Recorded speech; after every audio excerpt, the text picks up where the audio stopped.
네, 시청자 여러분 안녕하세요. 투더 골드문 진행의 문다연입니다. 어제 나스닥이 4% 가까운 하락세를 보이면서 올해 들어서 최저치를 기록을 했습니다.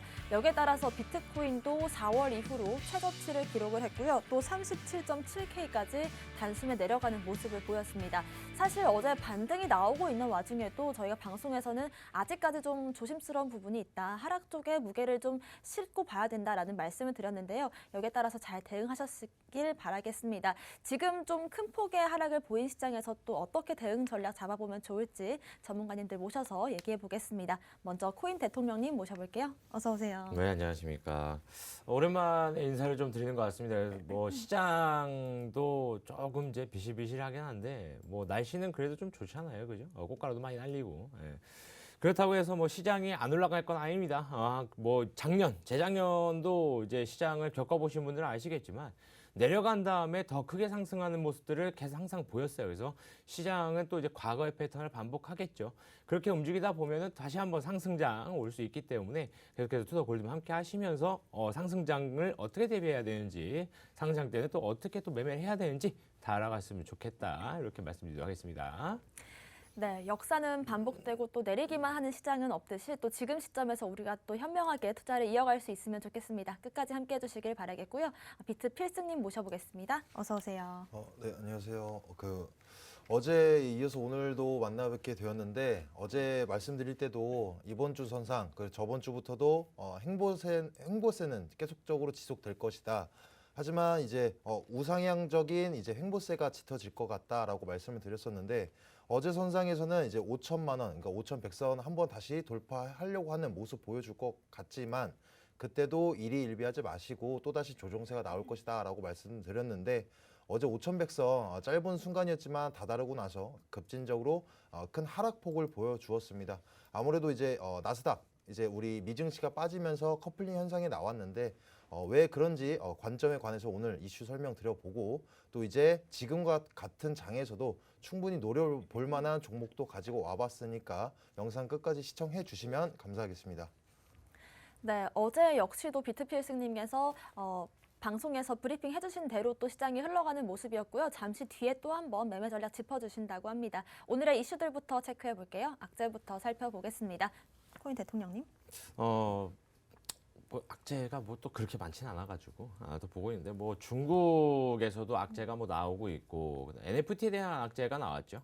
근데 뭐 그렇다는 것보다는 일단은 시장 전반적인 움직임을 또 어떨 것이냐를 또 봐야 되는데 시장 전반적인 움직임을 또 봐야 될 때는 비트코인의 움직임을 또 봐야 되겠죠.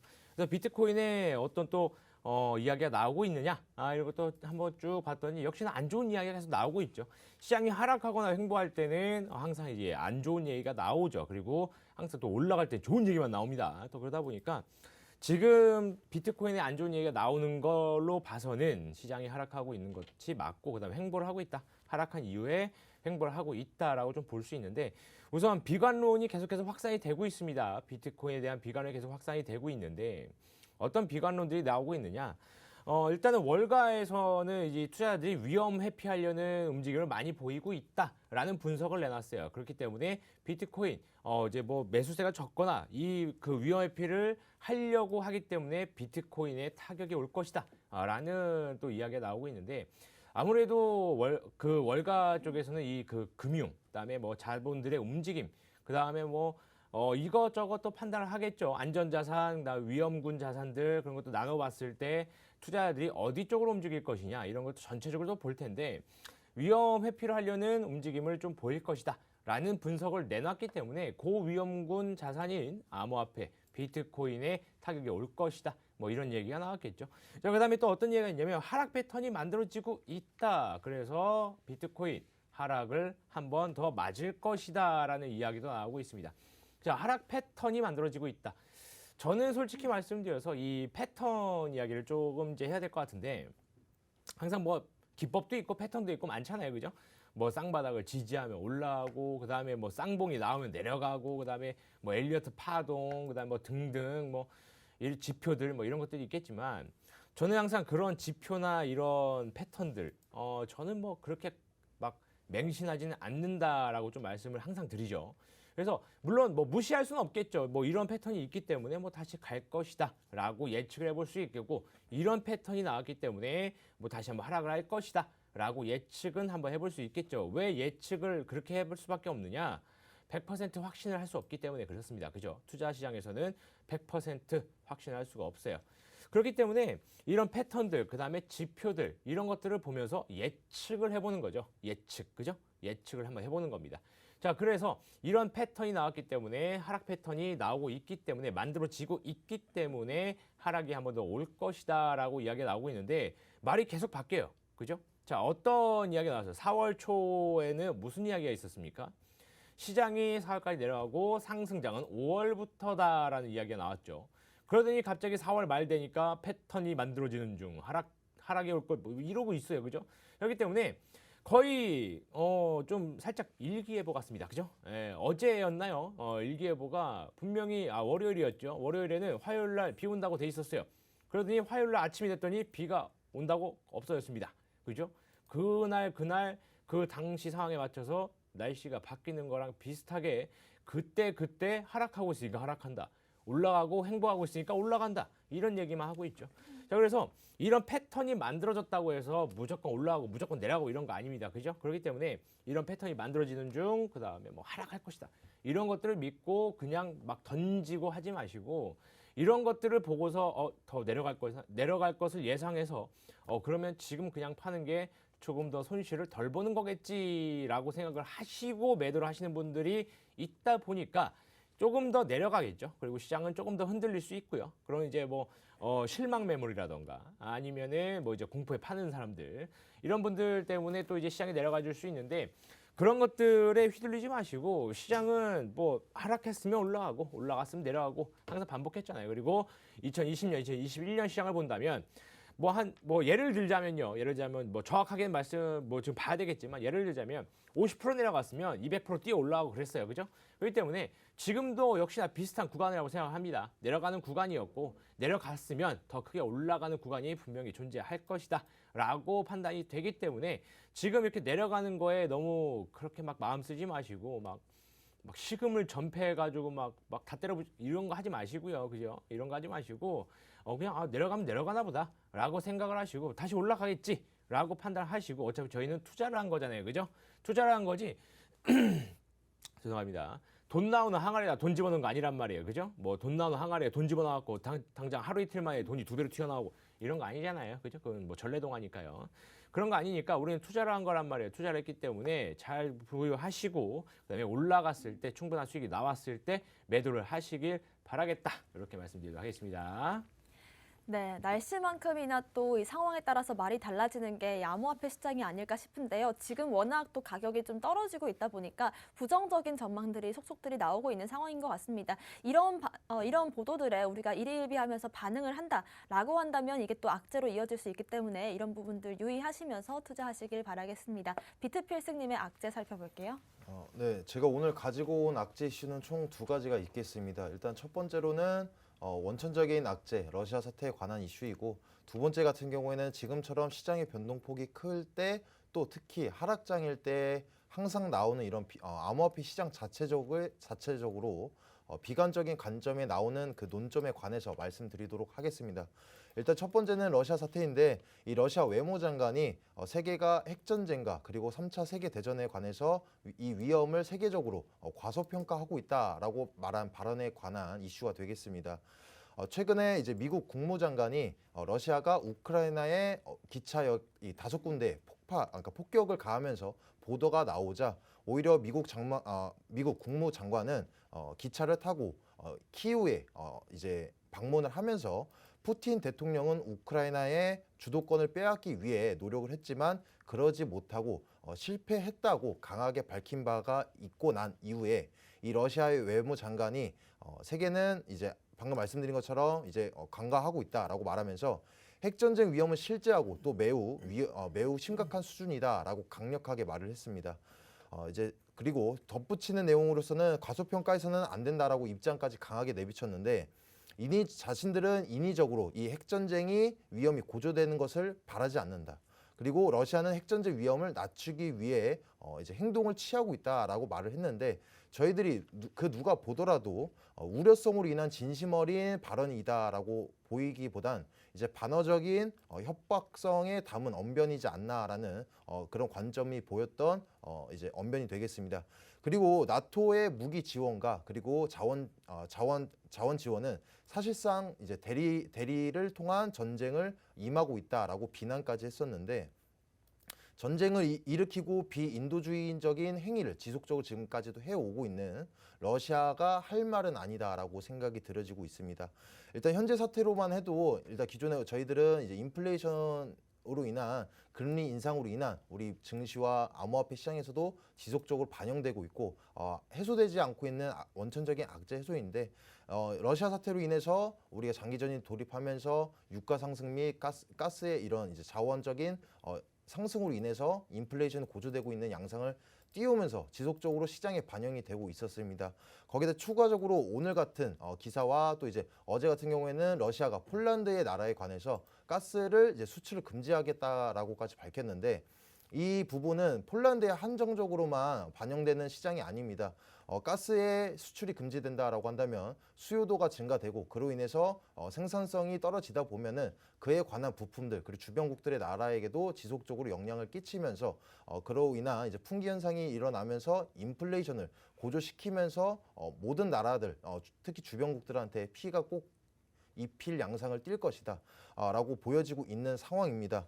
러시아 입장에서만 보더라도 이제 초반까지만 하더라도 이런 유가 상승으로 인한 이제 비교적 약소하더라도 이제 추가적인 이득권을 취할 수 있었지만 아직까지 지금처럼 장기전이 될 때는 충분히 이제 그러니까 이득권이 없는데도 지속적으로 이런 행태를 보이고 있는 것은 이해가 가지도 않고 빨리 해소돼야 된다라고 생각하고 있지만 또 추가적으로 이제 우리 러시아가 지금 방금 말씀드린 것처럼 이득권이 없기 때문에 장기전은 되지 않을 것이다. 우리들은 생각하고 있지만서도 항상 우리 시장은 우리 예상과는 겉도니까 그 예상 밖의 행위까지 가니까 장기전이 우려될 것까지도 예상을 하시고 시장을 바라보시면 되겠습니다. 그리고 두 번째로 말씀드릴 거는 이 암호화폐에 대한 비관적인 관점이 되겠습니다. 이 비트코인 그리고 암호화폐가 가치가 있다라고 해도 쓰기는 어렵다라고 한 이 관점이 되겠는데 일단 이 언변을 먼저 말씀드려보면 이제 새로운 가상자산 기술은 소외된 지역 사회에 재정적 고립을 벗어나는데 도움이 되지 못하고 있다. 그리고 탈중앙화 금융이 우리가 알고 있는 이 디파이 같은 경우에는 이제 산업을 포함한 기업들이 아직 상용화되는 이 친화적인 앱을 구현해내지 못했다라는 관점이 되겠습니다. 일단 이것만 보더라도 우리는 일단 암호화폐 시장 자체가 일궈내지 얼마 안 됐는데 이런 비관적 관점 그렇게 엄청나게 우리가 눈여겨볼 사항은 아닙니다. 하지만 여러분들이 지금 같은 시장이 빠질 때 패닉셀까지 동반될 시황이다라고 생각해서 가져와 봤으니까 들어보시면 일단 우리 투자자들이나 가상자산에 뛰어드는 사람들 입장에서는 이제 모바일 사용이 늘어나면서 은행들을 건너뛰고 바로 가상자산을 사용할 수 있는 이러한 이득점이 있다라고 우리들은 생각하고 있습니다. 그리고 이제 모바일 기술 무역 단체에서 나온 이제 지표를 보시면 전 세계 50% 그러니까 전 세계 약 70%에 해당되는 인원들이 인구가 휴대폰을 소유하고 있다. 그 말은즉슨 이제 그러니까 오프라인보다는 온라인에서 우리가 수요도가 증가하고 있는 시장을 형태를 말해주고 있습니다. 특히 최신에 이르고내가고 있는 이 웹3의 혁신 기술은 은행이 부족한 지역 주민들한테 도움이 되고 있는 이제 희망을 줄 수 있는 기술력이다라고 말씀드릴 수 있겠는데 일단 이제 웹3에 관해서 먼저 간단하게 설명드려보면 웹1 같은 경우에는 이제 우리가 단방향적인 정보 제공을 읽기만 가능한 검색만 가능한 시스템이 되겠고 웹 2.0 같은 경우에 우리가 기존에 쓰고 있는 네이버 그리고 이제 블로그와 같은 이런 이제 기존의 주체자가 연결되어 있는 구조의 시스템입니다. 단점으로는 아무래도 중앙체제 시스템이 뚫리게 된다라고 한다면 보안성이 취약하다. 그럼으로 인해서 이제 데이터가 뚫릴 위험이 있다라고 보여지지만 방금 말씀드린 이 혁신적인 기술, 이 웹3 같은 경우에는 블록체인에 분산 저장되고 그로 인해서 누구나 열람할 수 있고 또 그 기술을 너도 나도 다시 같이 사용할 수 있다 보다 보니까 안정성이 뛰어나다. 해킹적으로 이제 객관적으로 해킹적인 위험이 덜하다. 그리고 이제 구상된 지 얼마 되지 않았지만 개발성이 뛰어나다라는 장점을 가지고 있습니다. 그리고 이제 무엇보다도 그 어떠한 형태에서도 구애받지 않기 때문에 개발과 발전성이 정말 빠르고 가속화될 것이다라고 전망되고 있습니다. 아직 시장 자체가 구체적으로 이제 읽어낸 지 얼마 안 됐는데 방금 말씀드렸던 이런 비관적인 관점은 충분히 해소될 수 있는 부분이다라고 생각 들고 있습니다. 일단 우리 주식도 마찬가지로 주식시장이 얼마 읽어내지 않았을 때 이런 비관적인 관점이 많았지만 지금 그 누가 보더라도 투자 자산이다라고 생각하듯이 암호화폐 또한 이제 투자 자산이라고 생각이 더 이제 구체화되고 신뢰도를 입힐 날이 그리 머지 않았다. 그리고 꼭 투자 자산뿐만이 아니라 주식과는 다르게 또 이제 화폐 활용성으로도 높이 평가될 것이고 또 다른 이제 우리 생태계들을 구성해낼 만한 충분히 해소될 만한 악재다라고 설명드리도록 하겠습니다. 네, 일단 러시아 외무장관이 세계에서 지금 핵전쟁과 어떤 이 3차 세계대전의 위험을 과소평가하고 있다 이런 발언을 한 건데요. 아무래도 이런 식의 발언이 우리로 하여금 어떻게 보면 전쟁의 공포감을 좀 더 주는 그런 말이 아닐까 싶고요. 추가적으로 또 가치가 있다고 하더라도 비트코인을 쓰기 어렵다 이런 발언들이 나왔는데 여기에 대해서도 비트코인이 어떻게 쓰일 수 있을지 또 추가적으로는 웹 3.0에 대한 이 정보들 나눠주셨습니다. 오늘의 호재들도 살펴볼게요. 코인 대통령님. 오늘 호재는 좀 그래도 괜찮은 호재다라고 좀 말씀드릴 수가 있는데 일단은 뭐 우리나라 그리고 전 세계적으로 좀 이런 움직임을 좀 보였으면 좋겠다 같은 이제 이슈인데 아르헨티나에서 암호화폐로 세금을 납부할 수 있도록 허용을 하겠다라고 이슈가 나왔습니다. 일단은 뭐 아르헨티나 전체에서 뭐 그런 건 아니고 이제 수도에서만 그렇게 하고 근데 수도가 부에노스 아이레스라고 하네요. 예, 거기서만 이제 허용을 하겠다라고 이야기가 나왔어요. 그래서 암호화폐로 결제를 하겠다, 암호화폐로 세금 납부를 받아주겠다라고 뭐 확정은 아니고 그렇게 진행을 하겠다라는 이야기가 나왔습니다. 자, 그런데 이것도 좀 봐야 되는 게 많이 또 이제 생각을 하시는 게 그러면 어떤 코인으로 하느냐 그리고 가격은 어떻게 픽스를 하느냐 이게 가장 중요하겠죠. 예전부터 이 비트코인이 화폐가 되냐 마냐라는 이야기가 나올 때 항상 있었던 이야기가 뭐냐면 바로 이 가격의 변동성이었어요. 그죠?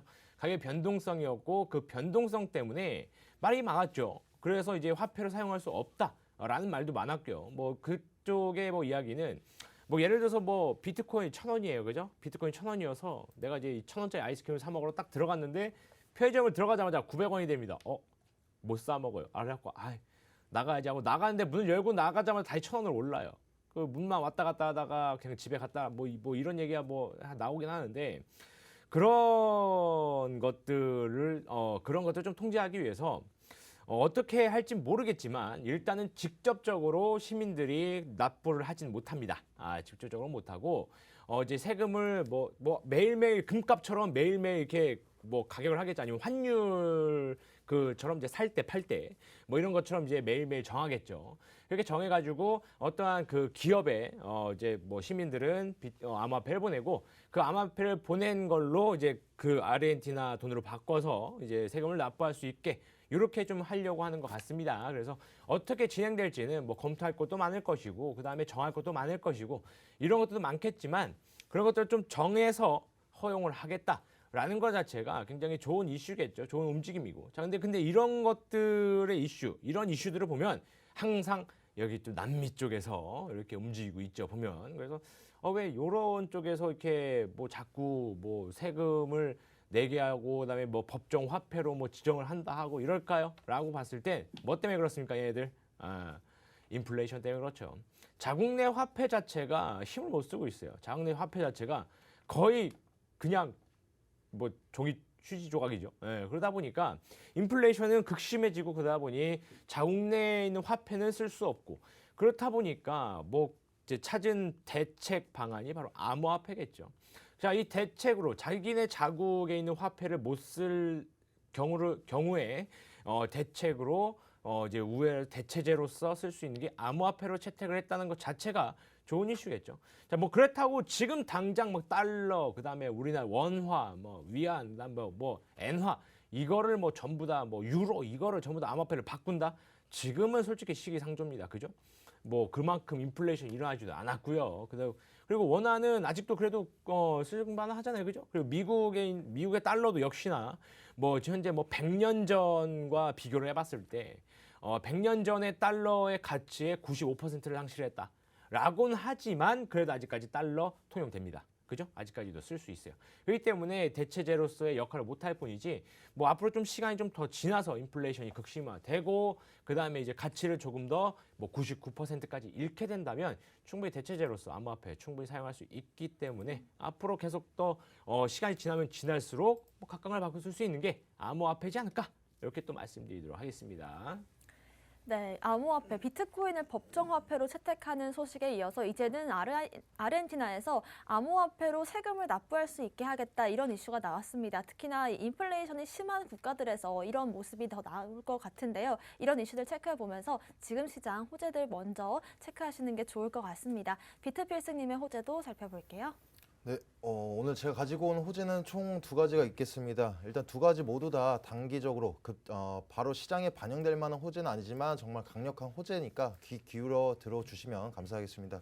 일단 첫 번째 호재 같은 경우에는 이 암호화폐 거래소의 제미니 글로벌 이제 사업 개발 책임자가 인터뷰에서 올 여름에 이 비트코인 현물 ETF가 미국 정부의 승인을 받을 수 있을 것으로 예상된다라고 말한 내용이 되겠는데 일단 최근에 보시면 그러니까 가장 초반에 이제 캐나다에서 현물 ETF를 승인을 했고 최근에는 이제 호주에서 ETF를 승인하겠다 이제 밝힌 내용이 있었는데 어제 나온 내용으로는 호주는 이제 현재는 이제 미룬 상태이긴 합니다. 하지만 조만간 호주도 이제 ETF를 승인할 것으로 보여지고 있고 또 거기다가 비트코인 ETF의 상장 지수 펀드라는 개념에 대해서 잘 모르실 수도 있어서 간략히 설명드려 보면 이 비트코인의 등락률에 따라서 수익률을 결정하는 이러한 이제 현재는 결정되는 시스템인데 여기 현재는 이제 선물 ETF만 승인되고 있는 상황입니다. 일단 현물 ETF와 선물 ETF에 관해서도 차이점을 말씀드려보면 현물 ETF 같은 경우에는 투자금을 전부 다 투자해서 수익을 내는 구조이지만 선물 ETF 같은 경우에는 증거금만 넣어놓고 또 나머지 여유 자금은 이제 국고채 등 이제 여러 가지 이익성을 따질 수 있는 다른 곳에서 분산 투자를 통해서 이제 우리가 이익을 벌 수 있는 시스템이 되겠습니다. 그 말은즉슨 반대로 이제 우리 롤오버 비용이 누적돼서 반대로 선물 ETF 같은 경우에는 손실률이 더 클 수도 있다. 그 말은즉슨 선물 ETF가 더 리스크가 크고 위험한데 현물 ETF가 안 될 이유는 없습니다. 지금 막고는 있지만 객관적인 지표로서 이제 이유를 댈 만한 이제 현물 ETF를 막을 만한 이유는 없다라고 보여지고 있습니다. 그러면서 이제 언제인지 우리가 현물 ETF가 언제 상장될지 알 수는 없겠으나 이제 기존처럼 채굴과 직접적인 투자 방법이 아니더라도 이제 ETF 이 펀드 형식을 통해서 우리 이제 일반 고령층이라던가 이제 사회초년생들 입장에서 이제 투자 지식이 없으신 분들도 이제 간접적인 투자 방식을 인용해서 시장에 뛰어들 수 있는 만큼 암호화폐 전체적인 시장의 수요도가 증가될 것이다라고 전망되고 있는 시점이고 또 거기다가 더불어 더 가장 중요한 것은 우리 그러니까 기업과 정부 간에서 이렇게 큰 자금을 굴리는 기관들에서도 시장에 뛰어들 수 있는 하나의 실마리의 요소로 작용할 수 있다. 그러면서 현재 시장이 비트코인의 이 전체적인 시가총액이 엄청난 자금에 들어오면서 모든 전체적인 시장을 끌어올릴 수 있는 엄청난 ETF의 승인이다라고 아실 수 있겠는데 현재 뭐 방금 말씀드린 대로 여름에 진행될지 아니면 겨울에 진행될지 내년에 진행될지 당장 다음 달에 진행될지는 그건 누구도 알 수 없겠습니다.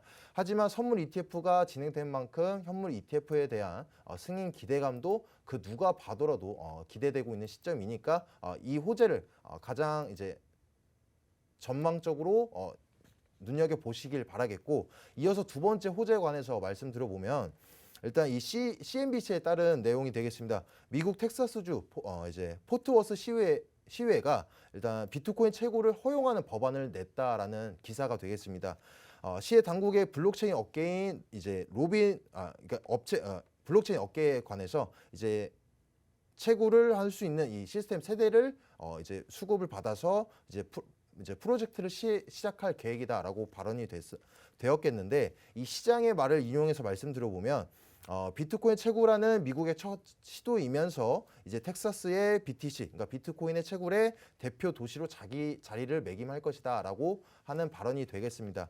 일단 미국의 최초인 만큼 정말 눈여겨볼 만한 이슈가 되겠습니다. 이걸 인용해서 우리가 또 생각해 볼 수 있는 건 바로 미국 바이든 대통령의 행정명령으로 인한 이 디지털 자산에 관해서 긍정적인 시각 그리고 그에 따른 제스처를 취하고 있는 모양새다. 현재 한 주, 한 시에 불과하지만 이제 SEC에 관련돼서도 서한을 보낸 만큼 상원 의원들도 이 디지털 자산에 관해서 발빠르게 움직임을 취하고 있다라는 걸 우리는 지속적으로 최근에 계속 수면상에 드러나는 걸 확인할 수 있겠습니다. 그래서 한 주, 한 시에 그리고 그것도 이제 채굴량이 저조하다라고 해서 별로 호재성이 아니다라고 인지하지는 마시고 충분히 앞으로 이제 시발점일 뿐인 것이지 앞으로 이제 국가적으로 특히 미국에서 이렇게 발빠르게 나서고 있다라는 거는 일단 우리 개발도상국 같은 주변국 나라에서도 시행될 수 있는 가속화될 것이다라고 전망되고 있습니다. 제가 지속적으로 말씀드리지만 우리 이제 모든 기준금리라든가 이런 암호화폐 시장에 관해서 미국 이 선진국인 기축통화를 가지고 있는 미국을 기준점으로 삼고 있지만 이런 상용화나 실질적으로 이제 웹3와 같은 혹은 디파이와 같은 이런 실질적인 수혜를 받는 나라는 달러에 대한 의존도가 높은 이제 후진국 그리고 개발도상국에서 먼저 일어날 것이다라고 말씀드렸습니다. 그만큼 실질적으로 우리가 수용될 수 있는 가치성이 높은 암호화폐의 이제 의의를 보여주는 사례다라고 말씀드릴 수 있겠고 가장 중요한 건 미국이지만 주변 작은 나라들의 이런 싱가포르나 이런 작은 나라들에서도 이런 사례가 나온다라고 한다면 충분히 눈여겨보실 만한 지표다라고 설명드릴 수 있겠습니다. 네, 일단은 많은 분들께서 기다리고 계시는 이 비트코인 현물 ETF에 대한 긍정적인 전망이 나왔습니다. 대형 암호화폐 거래소인 제미니의 책임자 데이브 아브너가 올 여름에는 비트코인 현물 ETF가 승인을 받을 수 있지 않을까 이런 전망을 내세웠는데요. 특히나 비트필승님의 말씀대로 정말 이제는 현물 ETF를 막을 이유가 없다 이렇게 보여지기 때문에 이런 부분들을 좀 기대하시면서 지금 시장 이겨내보는 것도 좋을 것 같고요. 특히나 이 비트코인 채굴을 허용하는 법안을 통과시키는 이런 작은 도시들이 나오고 있는데 물론 이렇게 작은 도시에서 이슈가 나온다는 게 호재로 느껴지지 않을 수도 있겠지만 이렇게 하나하나 더 많아지다 보면은 앞으로 호재의 신호탄이 될 수 있다 이렇게 보여집니다. 오늘의 코인 이슈들 살펴봤고요. 저희는 잠시 뒤에 코인콕으로 돌아오겠습니다.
네, 코인콕 특징주 분석 시간입니다. 특징적인 흐름과 이슈들 보여주고 있는 코인들 섹터까지 분석해 보겠습니다. 먼저 코인 대통령님의 오늘의 특징 코인 살펴볼게요.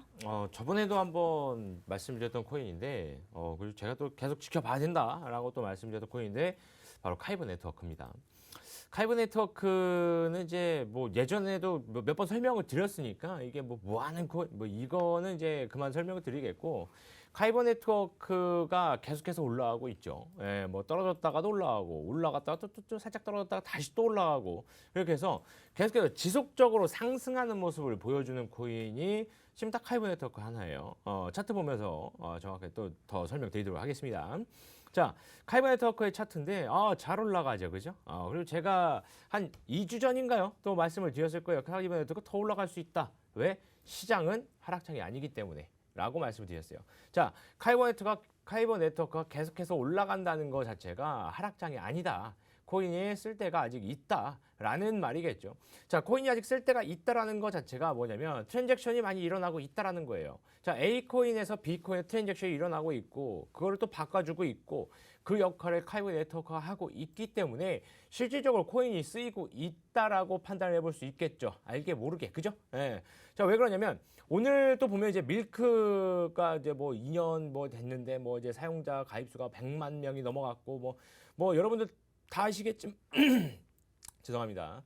여러분 다 아시는 내용이겠지만 이제 밀크랑 야놀자랑 제휴가 되어 있죠. 그죠? 그래서 그런 것들도 이제 사용을 하다 보면 밀크를 또 이제 사용하려고 하다 보면은 또 이제 카이브 네트워크의 또 역할도 필요할 것이고 또 그러한 코인들이 또 많다 보니까 충분히 카이브 네트워크 계속해서 상승하는 모습을 보이고 있다라고 판단이 되는 겁니다. 자, 그렇기 때문에 뭐 카이브 네트워크 계속해서 올라가고 있고 하락도 있었지만 더 올라가고 하락이 있다가 더 올라가고 등등 움직이다 보니 시장은 아직 하락이 아니다라고 좀 판단해 볼 수 있겠고 뭐 그래도 뭐 지속 상승이 아직까지도 가능한 코인 중에 하나가 바로 카이브 네트워크다라고도 볼 수 있을 것 같습니다. 왜 그러냐면 카이브 네트워크가 하락하려면 카이브 네트워크의 가치가 떨어져야 돼요. 그죠? 자, 이 가격은 역시나 이 코인의 가치를 반영하는 거지 않겠습니까? 자, 가치를 반영을 해줘야 되는데 카이브 네트워크는 어떤 가치가 있다고 말씀드렸어요? 코인을 바꿔 쓰는데, 그죠? 비자와 마스터카드의 역할을 해준다라고도 말씀을 드렸기 때문에 그 코인들이 계속해서 트랜잭션이 일어날 것이고 그 다음에 그 트랜잭션을 위해서 코인을 바꿔주는 역할을 해야 하는 이런 코인, 이런 이제 카이브 네트워크 같은 애들이 있어야지만 뭐 사용이 된다라고 한다면 충분히 계속해서 사용이 될 수 있겠죠. 그죠? 예. 비자, 마스터카드 이쪽 기업들이 성장을 한 배경이 뭐겠습니까? 그죠? 우리나라 저희가 이제 우리 국내 신용카드 들고 가갖고 미국에서 써제끼니까 그렇게 성장하는 거 아니겠습니까? 그죠? 뭐 모든 전 세계 사람들이 다른 나라 가서 그렇게 카드를 써제끼니까 물론 그 다국적 기업이 되면서 성장을 했겠지만 비슷한 맥락이라는 거예요. 계속해서 어떤 코인이 다른 코인을 바꿔가고 어떤 이 코인으로 다른 코인을 뭐 사거나 혹은 다른 데에 결제하기 위해서 쓰여진다면 충분히 카이브 네트워크 계속해서 지속 상승 가능성이 있다라고도 말씀드릴 수 있겠고 그 다음에 제가 아까 말씀드렸던 호재와도 비슷할 겁니다. 그죠? 아르헨티나에서 이제 암호화폐를 받아서 세금을 납부할 수 있게 허용을 하겠다. 아직은 예정이죠. 예정인데 허용을 하겠다라고 한다면 분명히 카이브 네트워크의 역할이 필요할 때가 있을 겁니다. 그죠? 예를 들어서 뭐 비트코인만 받는다라고 했는데 내가 갖고 있는 건 비트코인이 아니고 예를 들어서 이더리움만 갖고 있어요. 물론 이제 뭐 팔고 다시 사가지고 뭐 바꿔가지고 움직일 수는 있겠죠. 그래도 뭐 수수료나 매매 수수료 뭐 이런 것들이 좀 싫다. 그래서 나 내가 갖고 있는 이더리움 몇 개로 내겠다라고 했을 때 카이브 네트워크가 그 역할을 해주겠죠. 자, 그런 것들을 봤을 때 카이브 네트워크 굉장히 좋은 움직임 보여주고 있고 지속적으로 상승이 가능하고 계속해서 뭐 코인으로 뭐 결제를 한다는 등 아니면 코인을 뭐 바꾼다는 등 이런 이슈들이 계속 나온다고 한다면 카이브 네트워크 지속적으로 상승이 가능한 가치가 계속 올라갈 수 있는 그런 코인이다. 이렇게 말씀드리도록 하겠습니다. 네, 좋습니다. 카이브 네트워크 지속적으로 저희가 좀 지켜보고 있는 코인인데요. 아직까지 좀 상승 여력 남아있다라는 말씀 주셨고요. 좀 지켜보시면서 대응하시면 좋겠습니다. 비트필스님의 오늘의 특징 코인 살펴볼게요. 네, 제가 오늘 가지고 온 특징 종목은 스팀이라는 종목이 되겠습니다. 최근에 가장 핫했던 종목 중 하나가 아닌가 싶은데 4월 21일 날 바이낸스에 상장이 되면서 무려 71%가 넘는 상승세를 보여주었습니다. 그때 당시만 해도 비트코인의 횡보장소이란 거 우리는 아실 수 있듯이 또 어제처럼 비트코인이 급진적으로 하락을 하고 있는 와중에도 어제도 10%가 넘는 상승세를 보여줬던 종목이 되겠습니다. 그래서 기존에 고점에 물려 계신 분들이나 어제처럼 급등할 때 타셨다가 또 물리신 분들을 위해서 단기적인 시점, 기술적인 반등이 나오면 어디까지 올라갈지 그리고 손절 치어야 될 부분이 어딘지 알려드리도록 해보겠습니다. 차트 보면서 설명드리도록 해볼게요. 일단 우리가 아셔야 되는 건 항상 제가 지속적으로 말씀드리는 건 이렇게 세력이 올렸다라고 봐도 무방할 정도의 엄청난 거래 대금과 일본 캔들이 나왔을 때는 그 이후에 하락세가 지속된다. 그것도 거래 대금 동반 지속이 된다라고 한다면 시장 우리 암호화폐의 대장이 이 비트코인의 그러니까 동반되지 않는 대조적으로 혼자 이제 조정세가 나온다라고 말씀드렸습니다. 이 조정세도 뭐 기간의 종목마다 세력마다 매도세마다 달라지겠지만 최근에 매도세가 그리 길지 않았습니다. 4일밖에 정도밖에 진행이 되지 않았고 불과 어제 같은 시장에서 반등세가 나왔을 때 이런 반등세도 이제 분기점 선상입니다.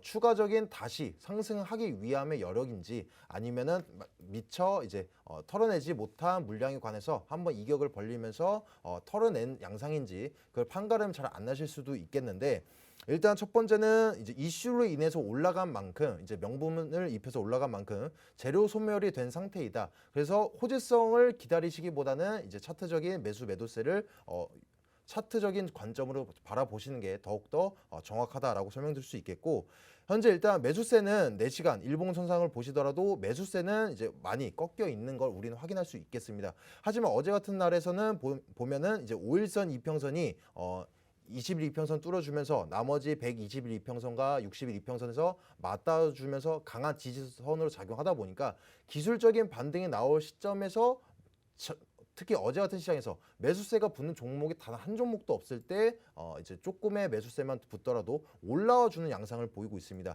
그래서 1시간 선상 어제 1시간 선상으로 어제의 일과를 본다면 이것 또한 어제의 매수세만큼 매도세가 이미 진행이 됐다. 근데 차트적으로 봤을 때는 우리 20일 이평선 유지해주고 있다. 왜? 이제 4시간 선상을 보시더라도 우리 삼지창인 모습 이 5일선과 21 이평선, 60일 이평선들이 지지해주는 강한 지지선이다 보니까 유지해주고 있는 모습인데 어찌됐건 현재도 이제 분기점이 선상이다. 그렇다면 우리가 손절가를 500원대 라인을 잡아들여 보면서 왜 500원대이냐? 지금 이 강한 지지선을 뚫어주고 하락한다라고 한다면 재료 소멸까지 진행된 상태에서 정말 강한 호재가 아닌 이상은 혹은 그만큼 큰 거래대금이 동반될 일이 만무하기 때문에 이평선들, 이 세 가지 이평선들 삼지창까지 다 무너진다라고 한다면 기술적인 반등으로도 올라와주기 힘들기 때문에 500원대 설정해드렸고 만약에 오늘 중으로 혹은 내일 중으로 이평선을 유지해주면서 거래대금이 동반되고 또 이제 한 가지 추가적으로 비트코인의 동향이 위로든 아래로든 큰 이제 이격을 보여주는 모습만 보이지 않고 지금 같은 모습 유지해 준다라는 가정 하에서 거래 매수세가 동반이 된다라고 한다면 기술적인 반등의 힘에 의해서 600원까지 이평선들이 맞던 이 분기점 강한 매도세와 매수세가 일궈냈던 600원 선까지는 노려보실 수 있겠다라고 설명드릴 수 있겠습니다. 무조건적으로 많이 손실률이 높다라고 해서 기다리시지만 말고 또 급진적인 하락이 나왔다라고 해서 무조건 손절, 패닉셀로 손절하시지 마시고 이런 관점으로 인용해서 이제 배워 나가시는 생각으로 손절가 라인, 목표가 라인을 잘 설정해 주시면 도움이 되실 겁니다. 네, 어제 같은 이 하락폭이 컸던 시장에서도 스팀 같은 경우에는 10% 넘는 상승을 보였기 때문에 많은 분들께서도 매매를 진행하셨을 것 같습니다. 하지만 지금 시점에서 500원대 라인으로 좀 손절가를 보고 진행을 하시는 게 좋을 것 같은데요. 일단은 이 세 가지 이평선들이 맞물리는 자리인데 여기를 깨고 내려간다면 일단은 재료 소멸로 인해서 더 큰 폭의 하락이 나올 수 있다는 점 주의를 하시는 게 좋을 것 같고요. 또 반대로 상승 쪽에 무게가 실리기 위해서는 몇 가지 조건이 필요하다라는 말씀 주셨습니다. 특히나 이 거래량을 동반하는 게 중요하다라는 점 체크하시면서 매매하시길 바라겠습니다. 지금부터는 또 공략할 수 있는 코인들 살펴보겠습니다. 코인 대통령님. 오늘 또 이제 시장이 뭐 그렇게 그닥 좋지 않아가지고 뭐 크게 뭐 지금 현재 막 매수를 공격적으로 할 수 있는 그런 시기는 아니잖아요. 그렇다 보니까 좀 이제 소액으로 접근을 해서 좀 이제 어느 정도 수익 매매로서 좀 가져가다가 좀 매도를 할 수 있는 그런 코인을 조금 말씀드리도록 할게요. 자, 오늘 말씀드릴 코인은 이제 메인 프레임입니다. 자, 메인 프레임 같은 경우에서는 뭐 이제 제가 항상 이제 추천할 때 뭐 이 코인은 뭐 이래서 뭐 저래 이거 말씀 안 드리죠. 오로지 차트로만 말씀을 드린다. 왜냐하면 뭐 카이버 네트워크처럼 이제 크게 뭐 이렇게 독보적으로 뭔가를 갖고 있거나 아니면 이더리움처럼 그죠? 독보적으로 뭔가를 좀 하고 있는 그런 코인이 아닌 이상은 다 똑같아요. 예, 다 똑같기 때문에 뭐 NFT가 올라가면 NFT 쪽 코인이 막 상승을 하고 막 하겠지만 뭐 지금 그런 시기가 좀 지났으니까 그래서 메인 프레임 차트를 보면서 매수할 수 있는 가격 그다음에 가격 전략들 알아보도록 할게요. 자, 지금 보시고 있는 게 이제 메인 프레임의 일봉 차트입니다. 자, 일봉 차트를 또 보시게 되면 아시겠지만 자, 61선 이 빨간색 선이 61선이에요. 항상 61선. 항상 이제 제가 좀 중요하게 보는 선이라고 말씀드렸죠. 자, 61선 같은 경우에서는 쭉쭉 가다가 딱 꺾이면서부터는 매매를 하면 안 된다고 말씀을 드려요. 그죠? 항상 이쪽에서 매매를 하면 안 됐던 거예요. 그죠? 쭉 내려갑니다. 쭉쭉 내려가서 계속해서 61선에 저항을 받아요. 그죠? 61선 저항을 받고 올라가더라도 지금 저항받고 내려가고 또 저항받고 내려가고 그죠? 그리고 나서 어떻게 됐습니까? 여기에서 돌파 일어났죠. 돌파하고 지지하면서 쭉 올리고 단기 이평선 별로 신경 쓰지 마세요. 그죠? 5일선 같은 경우에는 어차피 차트 따라가요. 그죠? 그렇기 때문에 5일 이평선은 너무 단기 이평선 필요 없고요. 그러다가 좀 내려와서 어디에 보이냐? 바로 이쪽이죠. 자, 62평선을 지금 봤을 때 내려가다가 그다음 돌파 일어났고 지지하면서 62평선 다시 고개 들고 상승 가죠. 자, 그리고 나서 지금 현재 요 부분 보면은 61선을 지지를 했어야 되는데 61선 이탈하고 61선 밑에 있어요. 그죠? 자, 그러면 이제 이런 것들 매수하면 안 되지 않느냐라고 할 수 있는데 매수해 볼 만합니다. 그죠? 그래서 어떻게 하느냐? 이런 것들 같은 경우에서는 충분히 큰 상승이 오거나 아니면 또 다시 한번 60에서 꺾이면서 빠질 수 있기 때문에 손절가는 되게 짧게 잡고요. 손절가 짧게 잡고 목표가는 크게 잡고 가는 게 좋습니다. 어떻게? 소액으로. 그죠? 자, 그래서 이렇게 좀 한번 이제 매매를 해볼 건데 자, 우선 메인 프레임 지금 현재 가격 뭐 9.941원인데 10원 이하로 매수를 들어가시면 될 것 같아요. 그리고 목표가를 어딜 두느냐? 바로 이쪽 라인이죠. 15원 라인대에 목표가 두면 됩니다. 자, 왜 그러냐? 자, 예전 시장 예전 차트를 봤을 때 작년 10월까지는 어땠습니까? 바로 여기에서 지지를 하고 있었죠. 그 다음에 10월 달 지나가면서 11월까지 어떻게 되느냐? 거의 이제 12월까지 지지 라인대로 사용했던 라인대가 15원 라인대예요. 자, 지지 라인대로 사용됐기 때문에 다시 한번 돌파가 가능하고 돌파가 됐을 때는 다시 한번 지지 라인대로 사용이 가능하다라고 판단이 되죠. 자, 그리고 어떻게 됐습니까? 61선 꺾여주면서 밑으로 빠지기 시작합니다. 쭉쭉 빠지고 어떻게 됐습니까? 여기서 이제 4월 초였죠. 4월 초에 이제 15원 라인대 터치하고 저항받고 내려왔어요. 그죠? 자, 그럼 다시 한번 상승을 한다면 15원 라인 때 두드리러 갈 거란 말이에요. 올라갔다 빠지더라도 쌍봉을 만들어주기 위해서 15원 라인 때 터치하고 윗골 달고 내려올 수 있는 가능성이 매우 높습니다. 자, 그렇기 때문에 목표가는 15원에다 잡는 게 맞아 보인다 라고 판단이 되고요. 자, 그 다음에 손절 라인 때는 짧게 잡는다고 말씀드렸죠. 짧게 잡는데 어디에 되느냐? 바로 9원 라인 때에다가 둡니다. 자, 9원에다가 이제 손절 라인 때 둘 건데 자, 왜 그러느냐? 자, 61선이 꺾여주면서 내려온 다음에 한참 내려오다가 어디에서 지지했을까 한번 9원 라인대에서 한번 지지는 한번 했었어요. 그리고 나서 밑으로 푹 꺼진 다음에 저항받았던 라인대가 9원 라인대예요. 저항 맞고 내려왔다가 다시 저항 받고 쌍봉이었죠. 그 다음에 이제 툭툭 치고 어떻게 됩니까? 그 다음에 9원 라인대 돌파 이후 지지 상승이었어요. 자, 그러면 비슷한 움직임 보일 수 있다는 겁니다. 내려가더라도 9원 라인대 딛고 다시 한번 상승해 볼 수 있는 움직임 보일 수 있다라고 판단이 되기 때문에 가격 전략을 이렇게 손절가는 짧게 잡고 목표가는 좀 크게 잡아주면서 소액으로 접근해서 지금 같은 시장에서 한번 도전해 볼 만한 그런 코인이다. 이렇게 말씀드리도록 하겠습니다. 네, 일단은 지금 시장 굉장히 또 불안한 모습을 보이고 있기 때문에 여러분들 좀 소액으로 투자를 하시는 게 좋을 것 같고요. 그런 의미에서 좀 소액으로 투자하기 알맞은 코인이 바로 이 메인 프레임이 아닐까 싶습니다. 특히나 이 지금 라인 자체가 바닥 지지 패턴을 그려주고 있고 또 오랜 기간 지지대로서 역할을 잘했던 그 부분이기 때문에 지금 시점에서 또 공략할 만한 그런 매력 포인트가 있다 이런 말씀 주셨고요. 특히나 이 15원 라인까지 터치할 가능성이 있는데 이런 부분에서 좀 여러분들께서 소액으로 리스크 관리를 하시면서 매매하시는 게 좋을 것 같습니다. 비트필승님의 공략 코인 살펴볼게요. 네, 오늘 제가 가지고 온 공략 종목 같은 경우는 이제 엑시 인피니티라는 종목이 되겠습니다. 최근에 해킹 이슈로 인해서 급진적인 하락을 주었었지만 또 이제 저번 달 같은 경우에 제가 이제 공략주 종목으로서 말씀드려보면서 목표가 이상도 나왔던 종목이 되겠습니다. 일단 지금 유일하게 암호화폐 시장 자체적으로 우리 매출액을 눈에 보여주는 이 객관적인 지표를 보여주는 몇 안 되는 종목 중에 하나입니다. 일단 이 악재 이슈 같은 경우에도 어느 정도 지금 많이 해소된 상황이기 때문에 악재성 그 해킹 이슈로 인해서 추가적인 하락은 예상되지는 않고 있는 종목이고 또 특히 지금 비트코인이 큰 하락세가 나오면서 횡보장이 지속될 때 이럴 때야말로 우리가 가치성이 짙은 종목을 분할 매수로서 접근하기 괜찮은 시점이다라고 알려드려 보면서 엑시를 가지고 와봤습니다.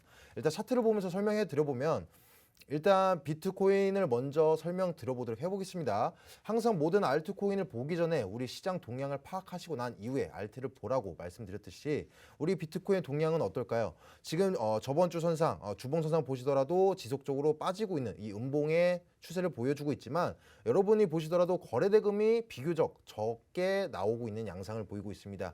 우리가 기존에 저번 달 같은 경우에만 해도 우리 이제 4,300선까지 빠질 때도 패닉셀이 터지는 것이 아니냐, 시장이 이제 암호화폐 시장이 더욱더 끝나는 것이 아니냐, 더 떨어지는 거 아니냐라고 우려했지만 지금 떨어져 봤자 4,300선도 아니고 4,800선입니다. 지금 관점도 어제와 마찬가지입니다. 비트코인 떨어지더라도 웬만하면 4,800선까지는 강한 지지선, 가바닥선으로 유지해 줄 것으로 보여지고 있고 만약에 4,800선까지 뚫린다라고 한다면 어제 말씀드린 바와 같이 4,600선까지는 떨어질 것으로 그만큼 시장이 이제 조금 횡보되는 하락세가 지속된 횡보세가 더욱더 길어지는 것일 뿐인 것이지 끝난 것이다라는 말씀이 아닙니다. 그래서 현재 관점에서도 4,800선은 계속적으로 유지해주고 있는 양상 보여주고 있고 강한 악재 이슈는 계속적으로 나오고 있지만 추가적인 악재 강한 이슈가 나올 만한 우리가 시나리오를 생각해 볼 수 있는 예상적인 악재 이슈는 없습니다. 그런 만큼 횡보세가 지속될 거다. 그리고 빠지더라도 4,800선 유지해 줄 것 같다라는 관점을 가지고 엑시를 봐보시면 엑시 같은 경우에는 46,700선을 현재 유지해주고 있는 양상 보이고 있습니다. 물론 빠졌을 때 4,300원 초반대, 그러니까 4,300, 700선까지는 빠질 여력이 다분하지만 빠지더라도 개별적인 악재로서 빠지는 매물대가 있는 것이 아니라 그냥 시장과 동반돼서 같이 빠진다라고 한다면 4,700선, 4,300 아니가 43,000, 43,700선까지 빠질 거라고 생각하면서 43,700선까지 빠질 거라는 걸 예상하시고 우리가 1차 분할 매수를 지금 하시기에도 적절하다. 46,700원까지는 이제 지금 강한 지수는 역할하기 때문에 1차 매수를 진행하시고 아까 말씀드렸던 이제 빠지더라도 43,700원에서 손절치시기보다는 시장 상황에 따라서 동반된 흐름이다라고 하면 2차 분할 매수로서 접근하시고 만약에 개별적 이슈, 악재 이슈가 나온다 혹은 거래대금이 강하게 터진다라고 한다면 확실하게 손절 쳐야 되는 거는 또 43,700원이다 라고 설명드릴 수 있겠습니다. 그리고 현재 목표가 같은 경우에는 수익적 관점으로 73,000원 부근을 설정해 드렸습니다. 왜 73,000원이냐 라고 봤을 때 일본 기준 선상 봤을 때 현재 역배열 나 있다라는 거 우리는 확인할 수 있겠습니다. 그만큼 이제 현재 많은 지속적으로 다른 알트코인과는 대조적으로 강하게 빠져주고 있는 모습이다. 하지만 우리 가치성을 따져봤을 때 이만한 종목이 없다라는 관점처럼 현재 많은 큰 저점에 놓여 있다라는 걸 우리는 알 수 있겠습니다. 그래서 현재 이제 호재성을 입지 않더라도 약간의 매수세만 붙더라도 또 이제 우리 암호화폐 시장이 우리는 미래적 관점은 밝다. 수요도가 증가할 것이다 라고 예상하는 만큼 엑시도 시장과 동반돼서 흘러간다. 그래서 수익적 관점으로 우리 이평선, 이 122평선의 분기점인 73,000원 부근을 설정해 드렸습니다. 물론 제가 목표가를 설정해 드렸지만 항상 시장을 먼저 보시고 나서 그러니까 목표가를 그 이상 올리든 아니면 그 이하로 내리든 설정하는 것이 좋겠습니다. 당장 내일 만약 65,000원으로 올랐다라고 한다면 여러분들은 시간적 기회비용을 버신 만큼 목표가의 50%밖에 되지 않더라도 그 시간적 기회비용을 얻은 만큼 항상 시장과 동반되고 또 이제 예상한 시기와 또 동반돼서 목표가를 다시 설정하시는 것도 중요한 포인트다라고 설명드릴 수 있겠습니다. 네, 일단은 오늘의 공략 코인 엑시 인피니티 같은 경우에는 과거에 또 비트필승님께서 공략 코인으로서 목표가를 넘겼던 그런 코인이기 때문에 여러분들 참고하시면 좋을 것 같고요. 일단은 엑시 인피니티를 매매하시기 전에 비트코인 상황을 항상 체크하면서 보셔라라는 말씀 주셨습니다. 잠시 뒤에 좀 더 자세히 비트의 바닥이 어딘지에 대한 코멘트를 해드릴게요. 오후 1시 반부터 저희 무료 방송 진행하고 있습니다. 함께 하실 수 있는 방법 안내해드리겠습니다. 먼저 컴퓨터로 들어오고 싶다 하시는 분들은요. 팍스경제TV 홈페이지에 들어오셔서 좌측 하단 보시면 투더 골드문 배너가 있습니다. 배너를 클릭하시면 바로 전문가님들의 실시간 무료 방송 함께 하실 수가 있고요. 또 나는 핸드폰으로 보고 싶다라고 하시는 분들은 여러분들께서 매일 쓰고 계시는 그 녹색 창에 투더 골드문 검색하시면 또 상단에 링크가 뜰 겁니다. 링크 통해서 또 함께 하실 수가 있습니다. 지금 일단은 아까 비트필스님께서 말씀해 주신 대로 4,800과 4,600만 원 선의 비트코인 가바닥이 있는 상황 상황이긴 합니다만은 이런 시점에서 또 어떻게 매매를 하면 좋을지 여기에 따른 매수 종목들 공개해드리겠습니다. 잠시 뒤에 함께 하시면 좋을 것 같고요. 오늘 저희가 준비한 소식은 여기까지입니다. 또 본 방송에서 제공하는 정보는 투자 판단의 참고 자료일 뿐이며 특정 자산 가치의 상승과 하락을 보장하지 않는다는 점 유의하시길 바라겠습니다. 저희는 다음 이 시간에 오겠습니다.